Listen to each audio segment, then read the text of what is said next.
Question number 13 के अंदर आपको क्या है, पहले क्वेश्चन पढ़ लो अच्छी तरीके से। हाँ जी, क्वेश्चन नंबर 13 मेरे साथ साथ पढ़ो फटाफट। क्या कहता है इसमें? Find the equation of a plane passing through -1, 3, 2। तो एक प्लेन जो -1, 3, 2, क्वेश्चन नंबर 13 में हम बात कर रहे हैं। हमारी 3D की मिसलेनियस का क्वेश्चन नंबर 13 क्या कहता है? एक प्लेन जो पास कर रहा है -1, 3, 2 से, ठीक है जी। और इस प्लेन के परपेंडिकुलर दो प्लेन की इक्वेशन दे रखी है। जो इस प्लेन के परपेंडिकुलर है वो दो प्लेन की इक्वेशन ये रही, एक ये रही, एक ये रही, ठीक है।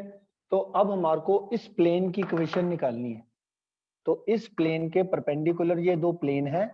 ये प्लेन पास कर रहा है -1, 3 और 2 से। तो हमारे को इस प्लेन की इक्वेशन निकालनी है। क्वेश्चन क्लियर है आपको कि हमारा एक प्लेन है, उस पे पासिंग पॉइंट दे रखा है, उस प्लेन के परपेंडिकुलर दो प्लेन है, उनकी इक्वेशन गिवन है।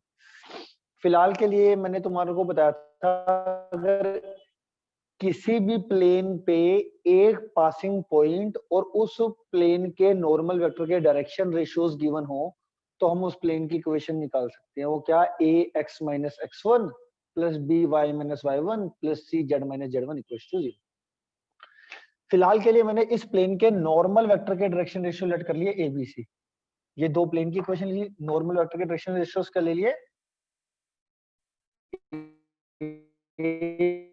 ABC are the DRs of north, ठीक है। अब क्या इक्वेशन बनेगी? ax - x1 plus by - y1 plus cz - z1 is equal to 0। ये हमारी इक्वेशन ऑफ प्लेन आ गई, ठीक है। ये हमारा मतलब ये वाले प्लेन की इक्वेशन निकालनी है। अब इसमें कमी क्या है?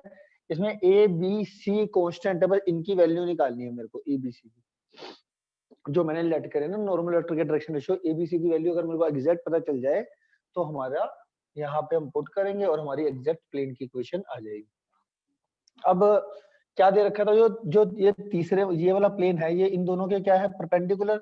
अच्छा, दो प्लेन अगर परपेंडिकुलर है तो उनके नॉर्मल वेक्टर भी आपस में परपेंडिकुलर होते हैं, समझ में आता है। जैसे मान लो ये, मान लेता हूं मैं, ये दो प्लेन हैं, ये परपेंडिकुलर है, तो इसका नॉर्मल वेक्टर और इस हाथ का नॉर्मल वेक्टर, दोनों का नॉर्मल वेक्टर भी आपस में परपेंडिकुलर होगा, ठीक है। तो अगर मान लो इक्वेशन 1 वाला प्लेन जो है और इक्वेशन 3 वाला प्लेन, अगर ये दोनों परपेंडिकुलर है तो इनका नॉर्मल वेक्टर भी आपस में परपेंडिकुलर होगा। और नॉर्मल वेक्टर के, इसके नॉर्मल वेक्टर के डायरेक्शन रेशियो क्या है? A B C. इसके नॉर्मल वेक्टर के डायरेक्शन रेशियो क्या है? 1 2 3। अब नॉर्मल वेक्टर्स आपस में क्या है? परपेंडिकुलर, प्लेन परपेंडिकुलर, तो उनके नॉर्मल वेक्टर भी परपेंडिकुलर। तो हमारी यहाँ पे क्या कंडीशन लग जाएगी? क्या कंडीशन लग जाएगी? a1 a2 plus b1 b2 plus c1 c2 is equal to 0। तो यहाँ पे मैंने पहले a1, यहाँ इसके डायरेक्शन रेशियोज क्या होंगे? पहले वाली 1 2 3। तो यहाँ पे हमने क्या करा? a1 a2 plus b1 b2 2b plus c1 c2। इस प्लेन के नॉर्मल वेक्टर के डायरेक्शन रेशियो थे abc। इसके नॉर्मल वेक्टर के डायरेक्शन रेशियो है 1 2 3। a1 a2 plus b1 b2 plus c1 c2 equal to 0 आ गया। इसी तरीके से ये प्लेन इस प्लेन के भी परपेंडिकुलर है, तो इस नॉर्मल वेक्टर भी आपस में क्या होंगे? परपेंडिकुलर। ये एबीसी हो गया, ये 3 3 1 हो गया, 3 3 1। तो a1 a2 plus b1 b2 plus c1 c2 is equal to 0 करोगे तो ये दूसरी इक्वेशन भी आ जाएगी, ठीक है। इसको मैंने आपको क्रॉस मल्टीप्लिकेशन से सिखा रखा है कि कैसे करना है। जैसे ये हमारा 1 3 2 3 और ये 3 1, एबीसी के जो कोफिशिएंट है पहले आप लिख लो यहाँ पर। फिर a upon equal to b upon equal to c upon. a upon के नीचे क्या आता है? a के कोफिशिएंट छुपा लो, this into this minus this into this, तो ये आ जाएगा 2 - 9। फिर b अपॉन में क्या आता है? एक माइनस तो पहले से ही आता है, 1 - 9, 1 - 9। b में हमेशा एक माइनस बाहर ब्रैकेट के बाहर लिखते हैं। ऐसे c अपॉन क्या आएगा? This into this minus this into this, ठीक है। ये चीज आ गई। इसको हमने क्या लेट कर लिया? k के बराबर। इन तीनों की रेशियो क्या है? इक्वल। तो हमने इसको किसके बराबर लेट कर लिया? k के बराबर। क्रॉस मल्टीप्लाई करा, इसको k के बराबर रख के क्रॉस मल्टीप्लाई करा, इसको k के बराबर रख के क्रॉस मल्टीप्लाई करा, इसको k के बराबर रख के क्रॉस मल्टीप्लाई करा। ए बी सी की वैल्यू निकाल दी। कैसे? ए की नीचे कितना -7, -7 को के से मल्टीप्लाई करके -7 के, ये कितना आएगा +8, +8 को के से मल्टीप्लाई करके +8 के, ये कितना आएगा -3, -3 क्रॉस मल्टीप्लाई करके -3 के। ए बी सी की वैल्यू आ गई। इस ए बी सी की वैल्यू को यहाँ पे पुट कर दिया मैंने, पुट इन वन, इसी प्लेन की इक्वेशन निकालनी थी ना, ए बी सी की वैल्यू ये हमने यहाँ पे पुट कर दी। अच्छा जी, के तीनों में क्या आ रहा था कॉमन, देखो के इसमें भी है, के इसमें भी है, तो के कॉमन लेके डिवाइड में भेज दो, चाहे लिख दो 0/k, ठीक है। और ये -7 को अंदर मल्टीप्लाई करो, यहाँ पे +8 को अंदर मल्टीप्लाई करो, यहाँ पे -3 को अंदर मल्टीप्लाई करो, सोल्व करके तुम्हारा final equation of required plane आ जाएगा।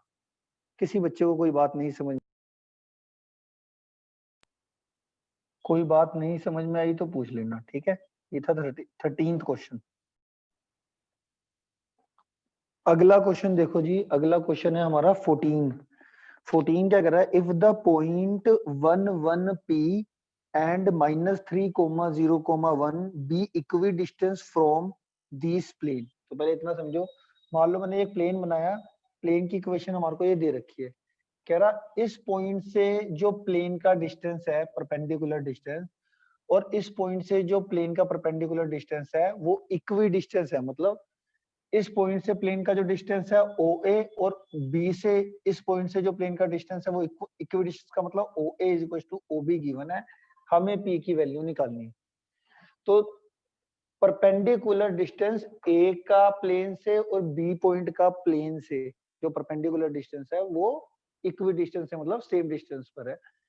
तो परपेंडिकुलर डिस्टेंस अगर आपको याद हो कि भाई एक पॉइंट से प्लेन का परपेंडिकुलर डिस्टेंस मैंने तुम्हारे को सिखाया था कार्टेशियन फॉर्म में, और यहाँ पे मैंने करा है वेक्टर फॉर्म में कि आपको वेक्टर फॉर्म में भी आ जाए। तो पहले तुम्हारे को याद दिला देता हूँ, जैसे मान लो 1 1 2 है, 1 1 1 लगा लो, 1 1 0 का ये 2x + 3y + 4z - 7 = 0। एक पॉइंट से प्लेन का परपेंडिकुलर डिस्टेंस निकालना था, तो कैसे निकालेंगे, x की जगह पे 1, y की जगह पे 1, z की जगह पे 0 पुट करके -7 का मोड अपॉन x के कोफिशिएंट का स्क्वायर प्लस y के कोफिशिएंट का स्क्वायर प्लस z के कोफिशिएंट के स्क्वायर का रूट, ऐसे निकाल देते ना एक पॉइंट और प्लेन का परपेंडिकुलर डिस्टेंस। पर यहाँ पे प्लेन की इक्वेशन किस में दे रखी थी, कार्टेशियन में। हमारे को अब किस में दे रखी है, वेक्टर फॉर्म में। तो वेक्टर फॉर्म में भी आपको निकालना आना चाहिए एक पॉइंट से प्लेन का परपेंडिकुलर डिस्टेंस। तो फिलहाल के लिए OA = OB हमने ले लिया, AO = BO हमने ले लिया, इक्वी डिस्टेंस था क्वेश्चन में, ये प्लेन की इक्वेशन।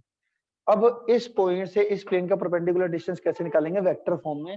जो ये पॉइंट r वेक्टर का मतलब क्या होता है बताओ, xi + yj + zk।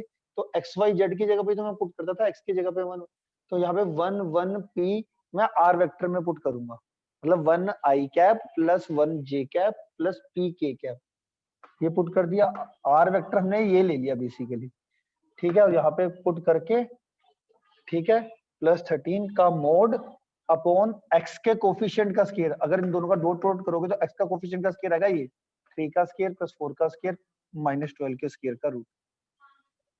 तो पॉइंट से प्लेन का परपेंडिकुलर डिस्टेंस निकालना है इन वेक्टर फॉर्म, तो ये आपने लेना r वेक्टर को यहाँ पे पुट करके, ठीक है, मोड अपॉन जो r वेक्टर के साथ जो ये डॉट प्रोडक्ट में होता है, ये होता है x का कोफिशिएंट का स्क्वायर प्लस y के कोफिशिएंट का स्क्वायर प्लस z के कोफिशिएंट के स्क्वायर का रूट, ठीक है। तो ये हमारा AO डिस्टेंस निकल गया, r वेक्टर इसको ले लिया अपॉन 3 का स्क्वायर प्लस 4 का स्क्वायर प्लस -12 का स्क्वायर का।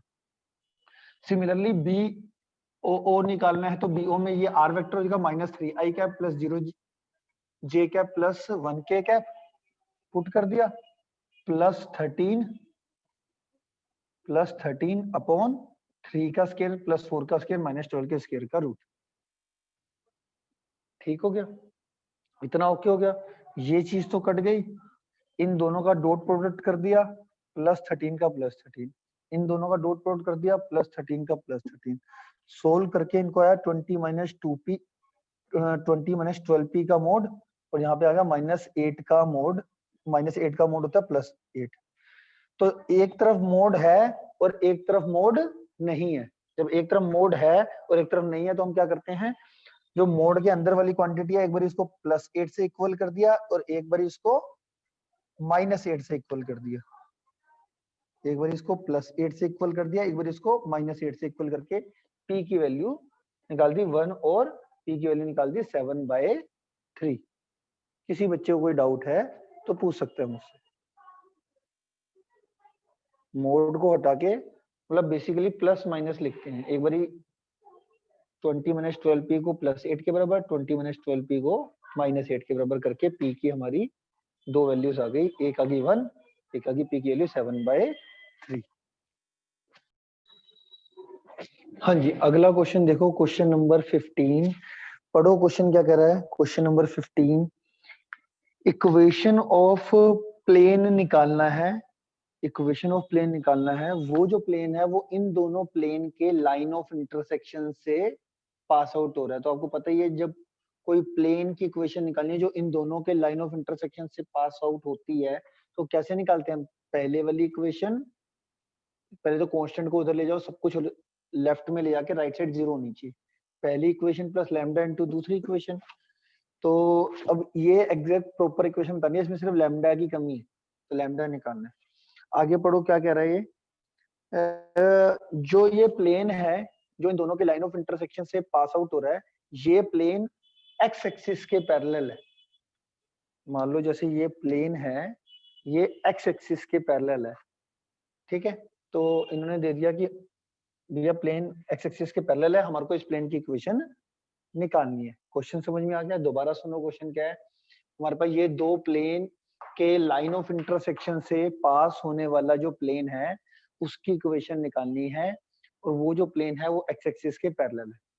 तो इन दोनों के लाइन ऑफ इंटरसेक्शन से जो प्लेन पास आउट होगा उसकी प्लेन की इक्वेशन हमें लिखनी आती है। पहली equation plus lambda is equal to दूसरी इक्वेशन, ये लिख लिया। इसके बाद हमने क्या करना है कि सबसे पहले इसको सोल्व करो। देखो आर वेक्टर डॉट, इसको तो ले लो बाहर, आर वेक्टर डॉट, दोनों के आर डॉट को ले लो बाहर, कंबाइन करना है इनको। अब आई कैप और आई कैप की में कॉमन लेना है, तो ये लैम्डा इससे पूरे से मल्टीप्लाई कर दो। तो आई कैप का कोफिशिएंट यहाँ पे कितना है? 1। यहाँ पे आई कैप का कोफिशिएंट कितना आ जाएगा? 1 + 2 लैम्डा। लैम्डा अंदर इससे 2 से मल्टीप्लाई करो, 2 लैम्डा, 3 लैम्डा और -1 लैम्डा हो जाएगा ना। तो मैंने आई कैप में 1 + 2 लैम्डा आई कैप, ठीक है। यहाँ पे जे कैप का कोफिशिएंट कितना है? 1। यहाँ पे जे कैप का कोफिशिएंट कितना होगा? 3 लैम्डा, 1 + 3 लैम्डा। के कैप का कोफिशिएंट यहाँ पे 1, यहाँ पे के कैप का कोफिशिएंट -1 के, -1 लैम्डा। ये लैम्डा -1 से मल्टीप्लाई होके -1 लैम्डा हो जाएगा ना, तो 1 - 1 लैम्डा के कैप। और ये कांस्टेंट क्या? -1, और ये क्या कांस्टेंट? 4 लैम्डा। -1 + 4 लैम्डा अलग से लिखना है। ध्यान देना, जब आई कैप, जे कैप और के कैप की टर्म को आप कंबाइन करोगे, उसको एक ब्रैकेट में लिखे, प्लस ये जो कांस्टेंट है -1 और +4 लैम्डा, इसको ब्रैकेट से बाहर अलग से लिखना है। यहाँ तक किसी बच्चे को कोई बात नहीं समझ में आई तो पूछ लेना, दोबारा से बता रहा हूँ। आर डॉट कॉमन एक तरीके से, आई कैप और आई कैप में कॉमन लेना है, तो आई कैप का कोफिशिएंट यहाँ पे 1, यहाँ पे लैम्डा को इस पूरे से मल्टीप्लाई करना है आपने। तो ये 2 लैम्डा आ जाएगा, 1 + 2 लैम्डा, 1। जे कैप का कोफिशिएंट कितना है? 1। यहाँ पे जे कैप का कोफिशिएंट 3 लैम्डा आ जाएगा, 1 + 3 लैम्डा। के कैप का कोफिशिएंट 1, यहाँ पे के कैप का कोफिशिएंट -1 लैम्डा, ठीक है। के कैप कोफिशिएंट ले लिया और कांस्टेंट माइन, ये ब्रैकेट बंद कर दी। ब्रैकेट बंद करनी है आई कैप, जे कैप और के कैप वाली टर्म को कंबाइन करने के बाद। -1 + 4 लैम्डा ये अलग से लिख दिए, ठीक है। अब ये वाला जो प्लेन है, ये प्लेन किसके पैरेलल बताया था? एक्स एक्सिस के। अब मैंने आपको एक चीज समझानी थी। देखो ये प्लेन है, ये एक्स एक्सिस है। प्लेन का जो नॉर्मल वेक्टर होगा, प्लेन का नॉर्मल वेक्टर और एक्स एक्सिस आपस में क्या होगी? परपेंडिकुलर। समझ रहे हो? एक्स एक्सिस और ये प्लेन तो पैरेलल है, बट प्लेन का नॉर्मल वेक्टर तो ऐसे होगा ना। तो नॉर्मल वेक्टर और एक्स एक्सिस क्या होगी आपस में? परपेंडिकुलर। तो वही लिखा मैंने, plane of above equation is parallel to x axis. और एक्स एक्सिस के डायरेक्शन कोसाइंस आपको पता है? एक्स एक्सिस के डायरेक्शन कोसाइन क्या होते हैं? एक्स एक्सिस का एक्स एक्सिस के साथ एंगल कितना होता है? 0। तो cos 0। एक्स एक्सिस का वाई एक्सिस के साथ एंगल cos 90, cos 90। ये आपके एक्स एक्सिस के डायरेक्शन कोसाइन हो गए। डायरेक्शन कोसाइन कैसे निकालते थे कि जिसके भी डायरेक्शन कोसाइन निकालना है उसका एक्स एक्सिस वाई एक्सिस और जेड एक्सिस के साथ जो भी एंगल बन रहा है उसके आगे कोसाइन कोस लगा दो मतलब। तो एक्स एक्सिस के डायरेक्शन कोसाइन निकालें तो एक्स एक्सिस का एक्स एक्सिस के साथ एंगल देखा जो कि 0, वाई एक्सिस के साथ 90, जेड एक्सिस के साथ 0 90 90, आगे कोस लगा दे तो ये आ जाएगा मेरा 100। ये आगे डायरेक्शन कोसाइन। डायरेक्शन कोसाइंस को आप जैसा ही पता है आप डायरेक्शन रेशियोज भी ले सकते हो। तो मान लीजिए एक्स एक्सिस हैविंग drs और dc's 100।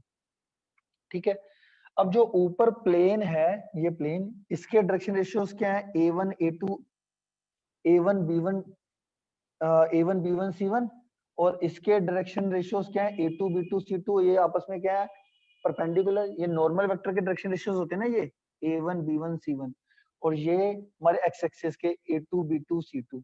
अब a1 a2 plus b1 b2 plus c1 c2 equal to 0 होगा, क्यों? क्योंकि एक्स एक्सिस और नॉर्मल वेक्टर प्लेन का एक्स एक्सिस और नॉर्मल वेक्टर परपेंडिकुलर होगा। ठीक है, तो ये जो हमारा ये है नॉर्मल वेक्टर हो गया, ये एक्स एक्सिस होगी, परपेंडिकुलर हुआ। तो यहाँ से हमने क्या कर दिया, a1 a2 1 plus 2 lambda into 1 1 plus 3 lambda into 0 1 minus lambda into 0, ये करके हमारा ये 0 हो जाएगा, ये 0 हो जाएगा। 1 प्लस 2 लैम्डा इक्वल टू 0 करके लैम्डा के लिए होगी -1/2, लैम्डा के लिए -1/2 यहाँ पे पुट कर दी, यहाँ पे पुट कर दी, यहाँ पे पुट करके हमारे पास फाइनली लैम्डा के लिए यहाँ पे -1/2 पुट करोगे तो 0 आ जाएगा, ये 0 आएगी। यहाँ पे भी -1/2 पुट करा तो -3/2, यहाँ पे लैम्डा -1/2 पुट करा तो ये सोल्व करके ये चीज आ गई इक्वल टू 0 आएगा। ठीक है, और ये हमारा -4 और ये 2 से कटेगा -3 इज इक्वल टू 0, ये अलग से आ रहा है। ठीक है, आर वेक्टर की जगह पे हमने xi plus yj plus Z के कैप लगा दिया, कार्टेशियन इक्वेशन में निकाल रहे हैं प्लेन की इक्वेशन, डॉट प्रोडक्ट करके एलसीएम लेके क्रॉस मल्टीप्लाई कर दिया, आपका आंसर आ गया। 16th क्वेश्चन देखो जी, 16th क्वेश्चन में क्या कर रहा है, if O be the origin and coordinate of P be 1 2 -3, O एक ओरिजिन है और P के कोऑर्डिनेट दे रखे हैं 1 2 -3, हमें कह रहा है कि एक प्लेन की इक्वेशन निकालनी है जो पास कर रहा है P से, एक प्लेन की इक्वेशन जो पास कर रहा है P से, तो P मैंने प्लेन के ऊपर लेना है 1 2 -3। भाई अगर एक प्लेन पास कर रहा है P से तो P दैट मींस प्लेन के ऊपर आ गया, और ये भी बता दिया कि OP परपेंडिकुलर है इस प्लेन के, तो OP परपेंडिकुलर बना दिया इस प्लेन के, हमें इस प्लेन की इक्वेशन निकालनी है। तो ये तो बहुत ही आसान क्वेश्चन है, देखो कैसे, एक प्लेन की इक्वेशन की जो सबसे जनरल इक्वेशन होती है वो होती है ax minus x1 plus B Y minus y1 plus C Z minus z1 equal to 0।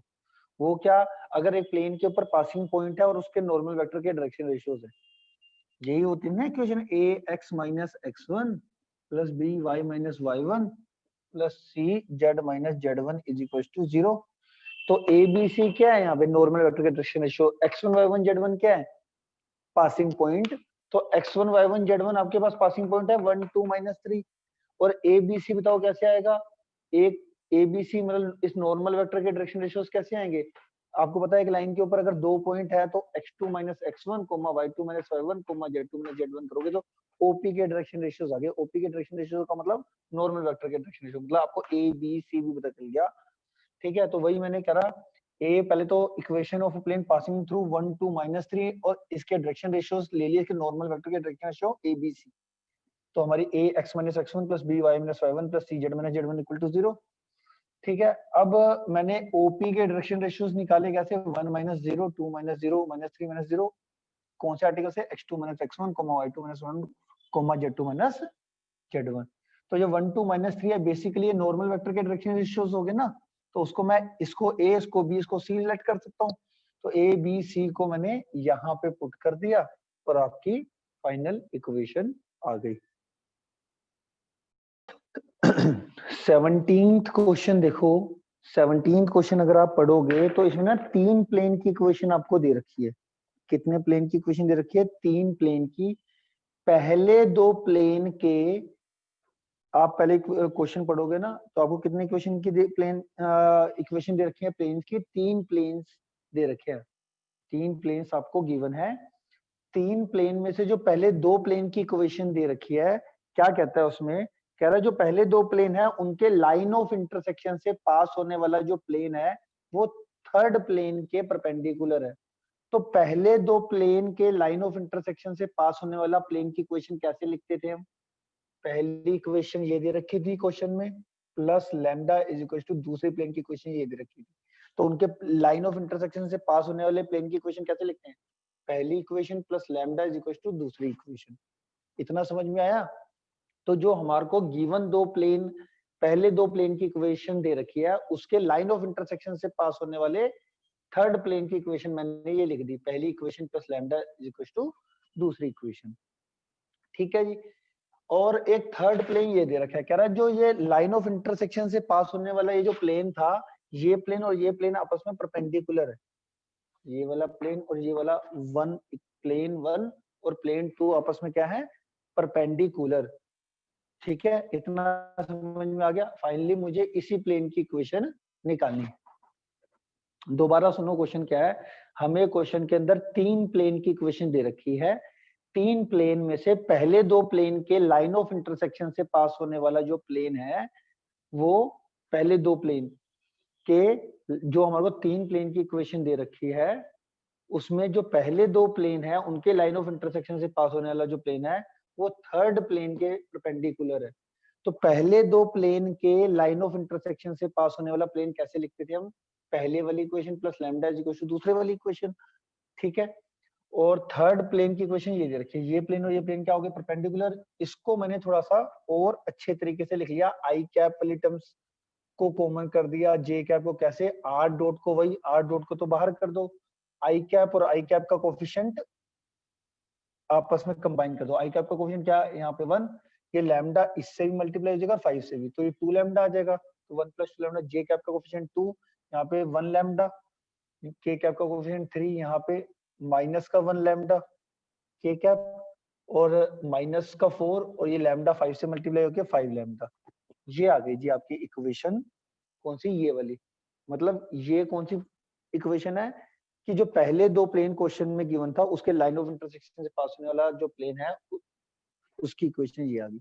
इसी की इक्वेशन हमें निकालनी है। ये प्लेन थर्ड प्लेन के, जो क्वेश्चन में थर्ड प्लेन है उसकी इक्वेशन थी ये। ये दोनों प्लेन आपस में परपेंडिकुलर है। अब वही बात है, दो प्लेन आपस में परपेंडिकुलर होंगे तो उनके नॉर्मल वेक्टर भी आपस में परपेंडिकुलर होंगे।